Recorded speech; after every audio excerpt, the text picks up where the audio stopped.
এই ছেলের জন্য আর কতক্ষণ ওয়েট করবে? এতগুলো মানুষকে বসায় রাখছে। তার জন্য গত 35 মিনিট যাবত অপেক্ষা করা যায়, আরো বেশি করে ঘুমা। ওর জন্য এই পিকনিক না।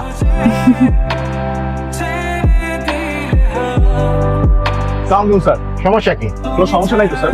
ইউনিভার্সিটিতে আসো নাই কেন? এখানেই আমার বাসা স্যার। আমি ভাবলাম ক্যাম্পাস থেকে না উঠে এখান থেকে উঠি, ভাড়া সময় দুটাই বেঁচে গেল। যাও।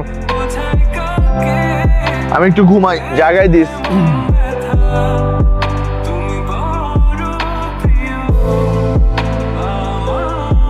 আচ্ছা ঠিক আছে, এখন আমি রাখি। কফি? আমার কফি খুব একটা পছন্দ না। আমার খুব পছন্দ। নীলাকাশ গানটা আমার অনেক পছন্দ, আমি জানতাম না। কিন্তু আপনি বুঝতে পেরেছিলেন। কাউকে জানার চাইতে তাকে বুঝতে পারাটা বেশি জরুরি। কি রে, ক্রিকেট তো আউট হলি তুই মাত্রই, তোর উইকেট তো আসলে পড়ে গেছে বাসে। Thank you. বিকালে আমি কফি এনে দিয়েছিলাম বলে এখন তুমি এনে দিলে। ঋণ শোধ করলে নাকি? ঋণ না রাখাই তো ভালো। কিছু ঋণ রেখে দিতে হয়, ইন্টারেস্ট বাড়ে। তুমি খুব সুন্দর করে কথা বলতে পারো। তুমি খুব সুন্দর নাচতে পারো। তেমন ভালো তো পারি না। এর থেকেও ভালো নাচা সম্ভব? আমি তো শখের বসে টুকটাক শিখেছি ছোটবেলায়। ছোট একটা ইউনিভার্সিটিতে পড়লাম আমরা, তো কখনো দেখাই হয়নি। দেখা হলে কি হতো? হয়তো নতুন কোনো একটা গল্প শুরু হতো। তোমার তো বয়ফ্রেন্ড আছে, কয়দিন পর ওদের বিয়ে। চল সব বাদ দে।